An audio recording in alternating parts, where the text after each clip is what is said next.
Think Forward. Think Research Channel.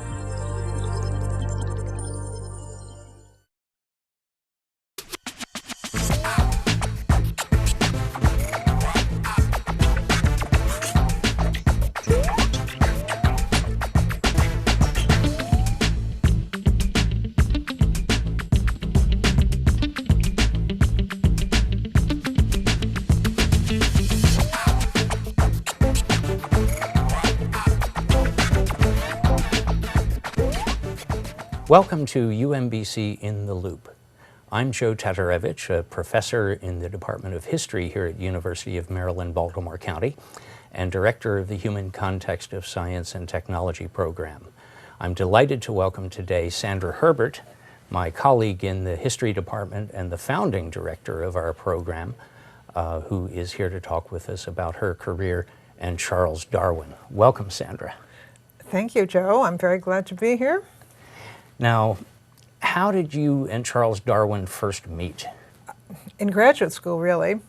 I was an undergraduate biology major, and I shouldn't say major. I took biology courses in high school, 2 years, got interested in the subject, went to college and didn't take biology, took chemistry, physics, a lot of history and philosophy, and went to graduate school in the history of ideas at Brandeis University.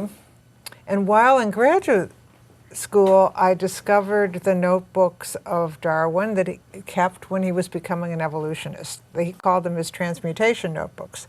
And I found them so fascinating because he talked about how he became an evolutionist, and he ruminated, he speculated. They were not quite my image of science. They were not experimental, they were reflective and philosophical. So that's what hooked me. And this was a time when a lot of historians of science and technology began their careers or early careers as scientists or engineers, or at least in graduate school in those areas. Yeah, I didn't, although we are both now in the history of science, and you have a proper degree in the history of science, I didn't even know that the field of the history of science existed as a graduate program. So when I was an undergraduate and looking for graduate programs, I pursued intellectual history. And there were 2 programs, one at Johns Hopkins in Baltimore, so I could have come to Baltimore first, and there was another at Brandeis University near Boston. So I chose intellectual history because it seemed very broad, and it was there that I was introduced to the history of science as a proper field. And I took courses with Stephen Toulmin, a philosopher there, also with Harold Burston, who was a historian of science who worked in the area of the history of geology. So I got into the subject through them. So there weren't any actual Darwin experts, so to speak, in your program at the time you were looking for something to do? Absolutely not. But as you know, Boston is a very academic city, and as soon as I got interested in Darwin, I went over to the Museum of Comparative Zoology at Harvard University, which had as its director Ernst Mayr, who was a famous evolutionary biologist. He lived to be 100, he died just a few years ago. And all the great literature pertaining to evolutionary ideas was at the museum, and they were very generous about letting graduate students from other schools use their collection. And at this time, someone coming up in the history of science had a big decision to make. Were they going to do physical science or biological science? And depending on which one they took, they were going to enter one of the industries, the Newton scientific revolution industry or the Darwin industry, as it were. Yet you seem not to have yet bumped into the major figures of the Darwin industry at that time. I'm old enough that I was in the pre-industrial stage. So there was no Darwin industry, really. I think I would have been intimidated if there had been. But there wasn't, and as part of my graduate studies, I went to Cambridge, England, where Darwin's manuscripts are kept, and I was almost incredulous because I got to the manuscript room and I started ordering Darwin manuscripts, and they came and they were opened, and these were unpublished manuscripts from the Beagle Voyage, page after page after page, and quite legible handwriting. And these had never been published, and I was just astonished and thrilled. So there was a lot to do, clearly, and I now know that the Darwin manuscripts had only recently come into the public domain. They had been in family hands through the period of World War II. They first had a hand list put together in 1960. I was looking at them in the late 60s. And people had not had the chance to look at them before. So there was a lot of interesting, fresh work to be done. A certain amount of ignorance in picking your dissertation topic is always good. Yes. Because once you're into it, then you can't turn back. Once you stumble into it, right. So. But how did you make the decision to go to Cambridge and, as it were, dive into the manuscripts? Oh, well, this is a good example of how scholars genuinely do help each other. I wrote a letter to a man named Robert Stauffer, who taught in the History of Science program at Wisconsin-Madison. Complimented him on an article he'd written on Lyell, the geologist, and Lyell's views of ecology. And he, instead of was doing my dissertation under Stephen Toulmin at Brandeis on Darwin, and he wrote back a nice letter and said, well, of course you have to go to Cambridge. And it wasn't like maybe you will or maybe you won't. It was, of course you have to go. So I wrote to my funding agency. I'd gotten a dissertation year fellowship from the Woodrow Wilson Foundation to say, may I have $600 to go to England to do this work? And I got a letter back that said, you should have asked earlier when you applied for this, but okay. So the $600 just paid for the round-trip airfare. So, and I was also complicated by the fact that I was pregnant. So, you know, I had to go over there, do my work, and get back within the right time, or I would have a British subject instead of an American citizen. Did you go alone? Yeah, I went alone. Except I know for your child, of course. Young people are amazing, take a lot of risks. I now look back and I think, what was I thinking? But yeah. So what was it like to open up these manuscripts, which almost nobody had seen?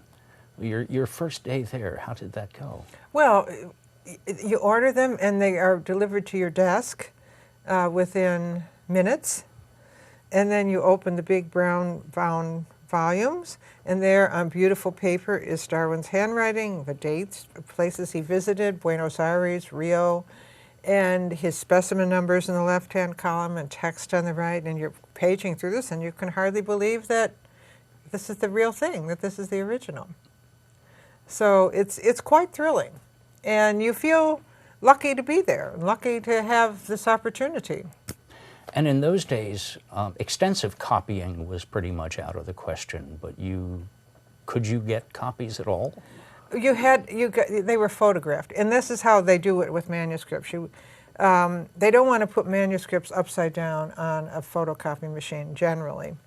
They open them up, and then a camera overhead takes a picture, and then you have to get copies off that. But at this time, you know, these originals had no photographic copies, so if there had been a fire, that would have been it. So 6 weeks,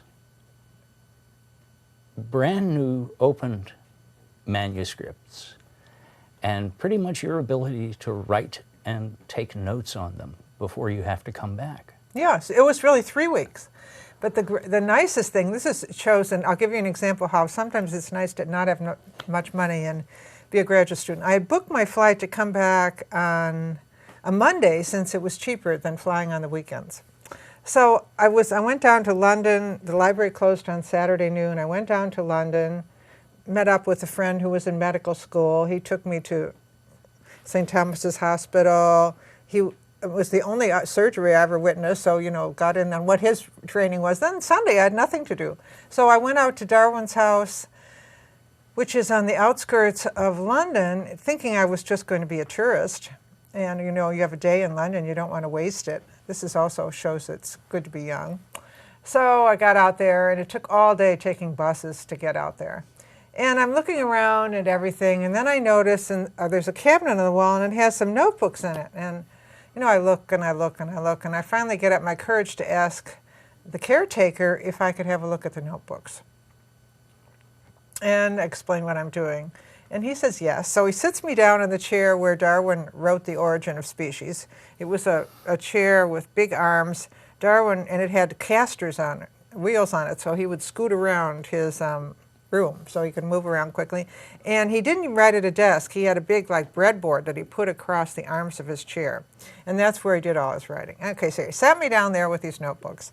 And I was just sort of casually interested in seeing them. They turned out to be Beagle Voyage field notebooks. But then I hit something that really interested me. And when I was in Cambridge, I had been looking for the point at which Darwin became an evolutionist. And I'd read all of his zoological notes from the voyage and all the geological ones. And I hadn't really found him being an evolutionist. And that was a point, even then, that it wasn't quite sure when he crossed the line and adopted evolution. So I'm sitting in this chair reading, and I hit this notebook and it says, if one species does change into another. Whoa.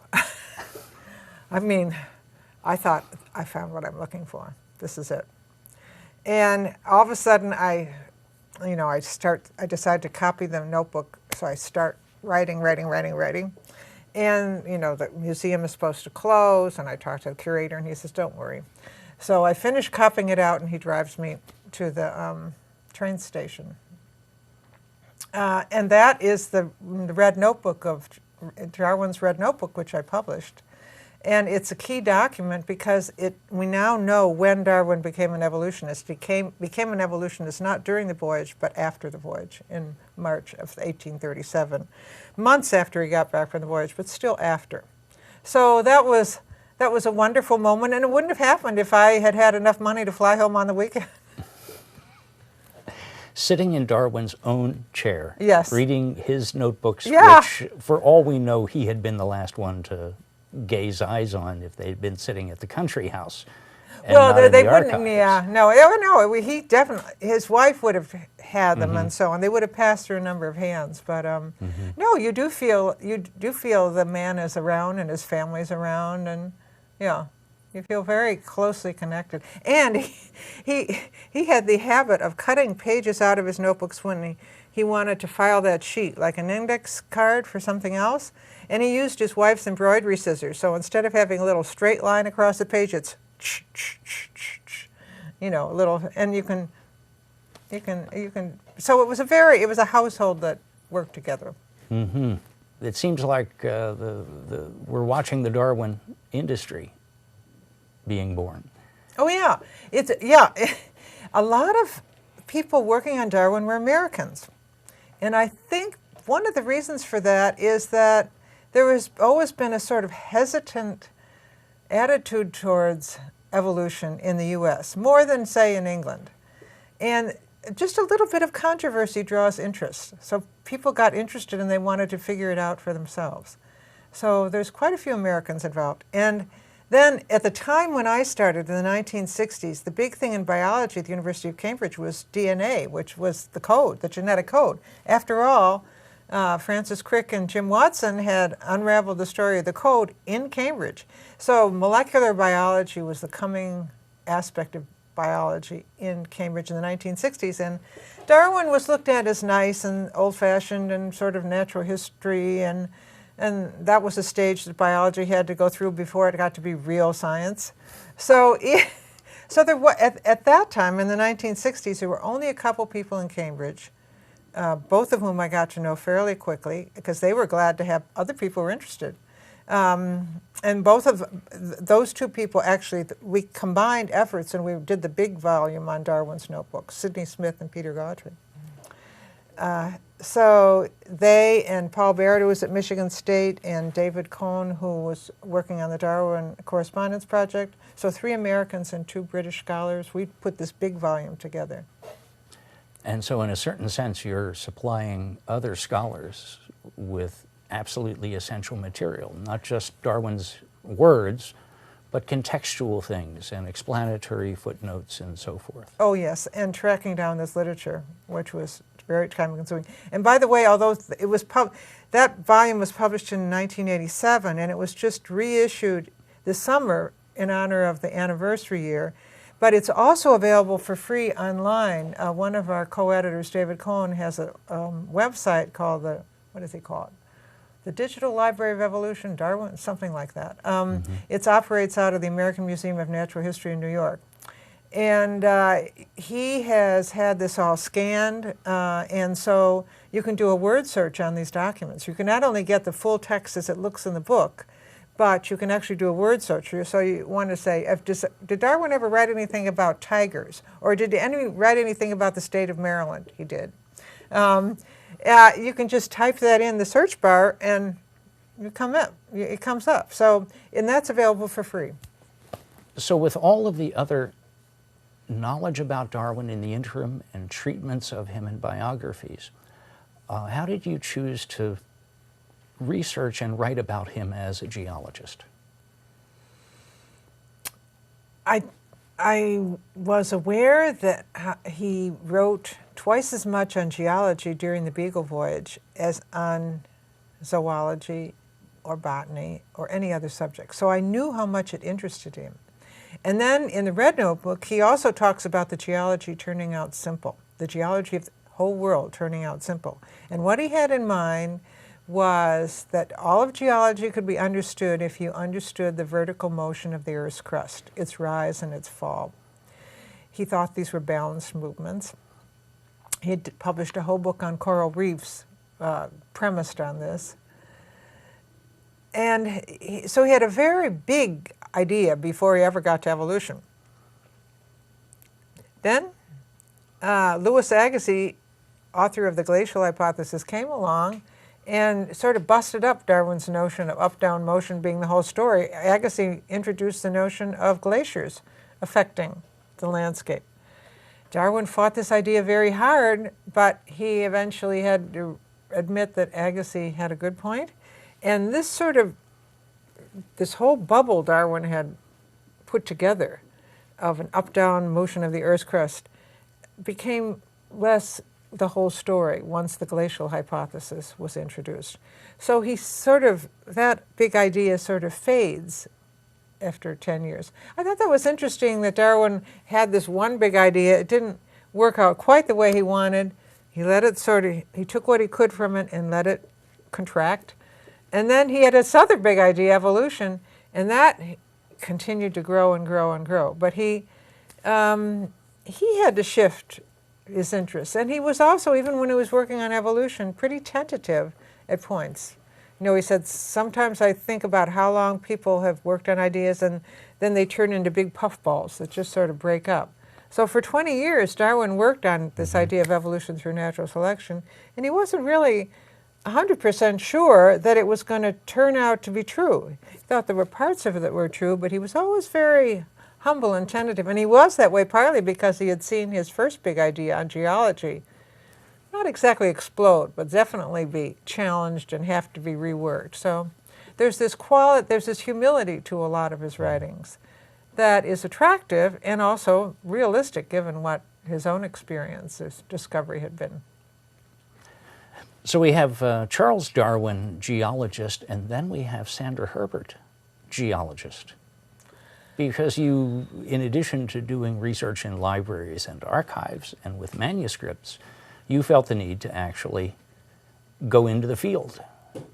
Oh yeah, you read about what people do and you sort of want to see for yourself. Like on this glacial business, Darwin eventually went to Wales to see some evidence of former glaciation.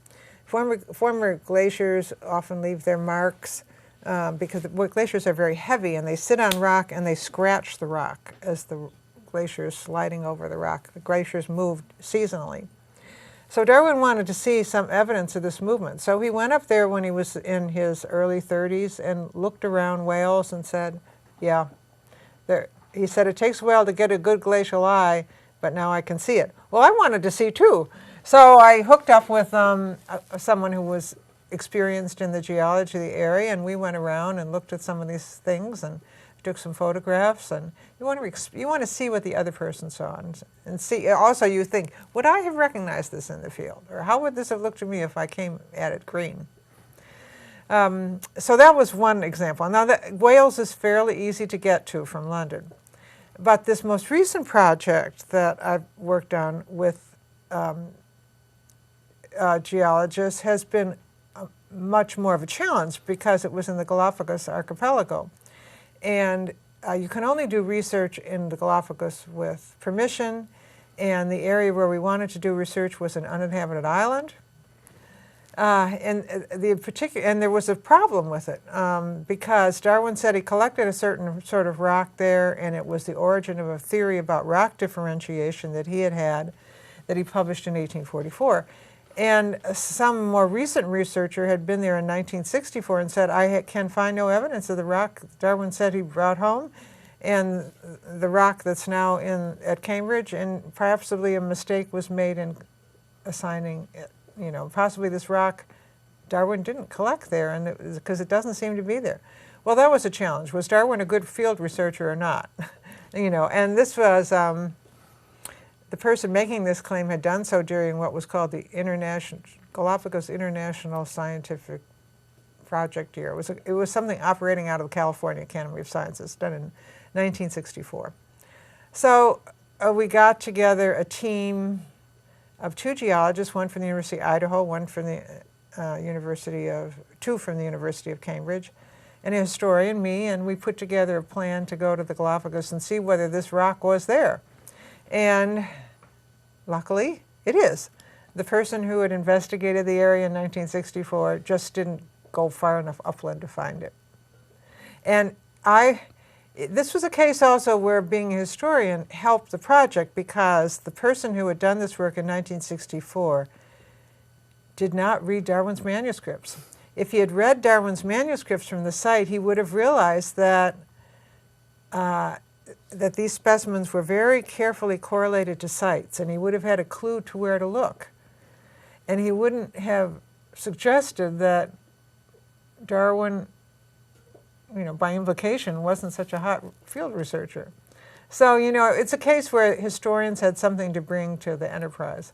And then, of course, it was thrilling to me to be with 2 people, one of whom, Dennis Geist from the University of Idaho, is possibly the world's expert currently on igneous processes in the Galapagos. And Sally Gibson, whose own area of expertise is on rock differentiation, and they use extremely complicated machines to analyze these rocks now. They look for trace elements, you know, and you identify sites where a specimen was collected if it has the same trace element. So, you know, they can tell you exactly where these rocks were collected, pretty exactly.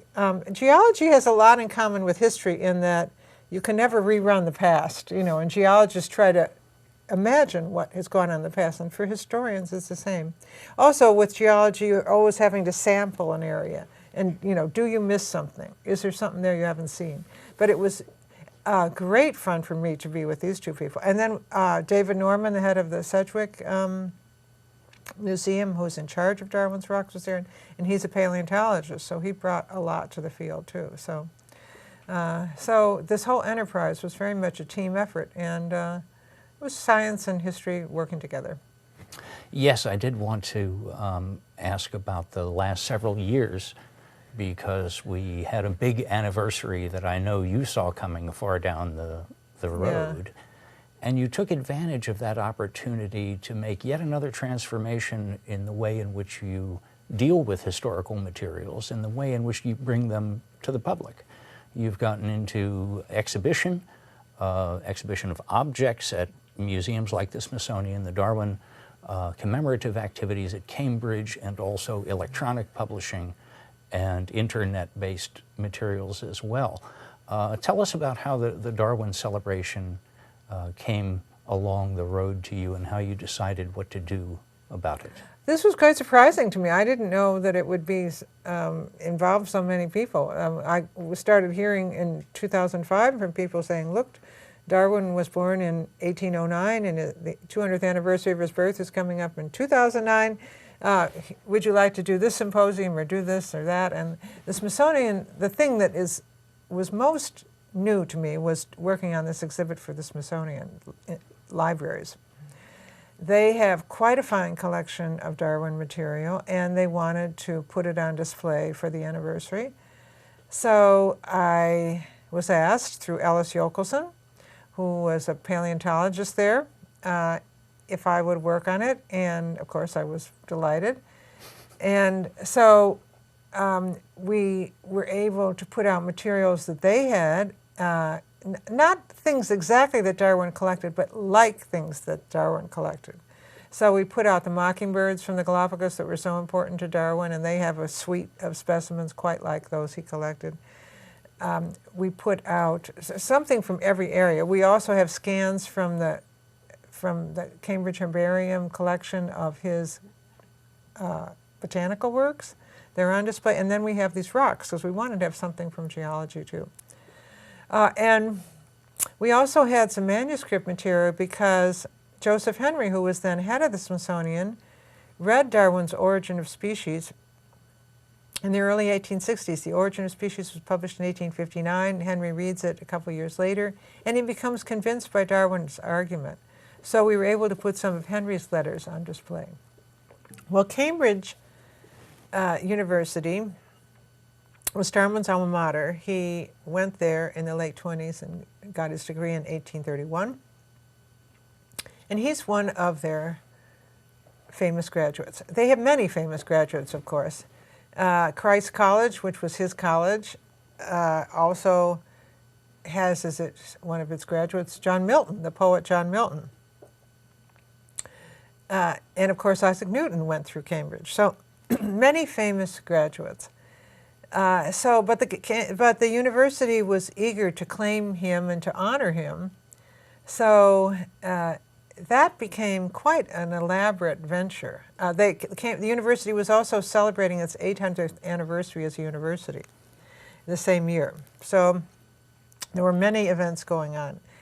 And I got involved in it because I was at Christ College, Darwin's college, during the 2006-07 academic year. And they were planning what they were going to do. And one of the things they did was to have a new statue cast, a bronze statue of Darwin as a student. And so if you go to Christ College today, you can have your photograph taken with Darwin's, or you could, someone will have to hold the camera. That's not a concession. But I mean, you can go in there, you can have a look at the statue. And one of their former students did the statue. So that was quite interesting.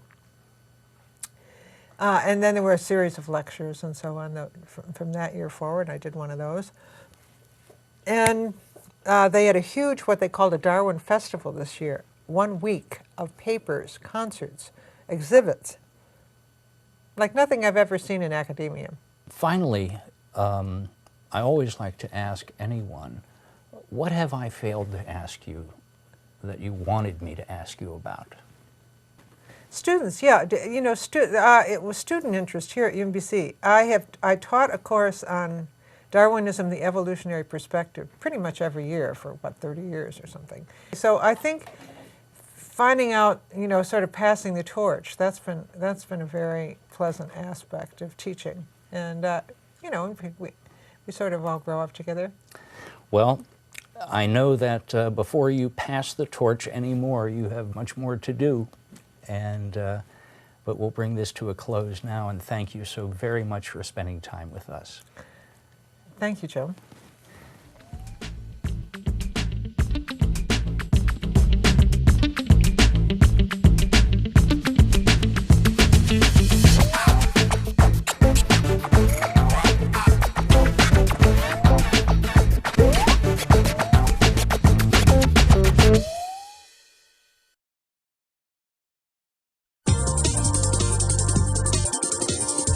Think Forward. Think Research Channel.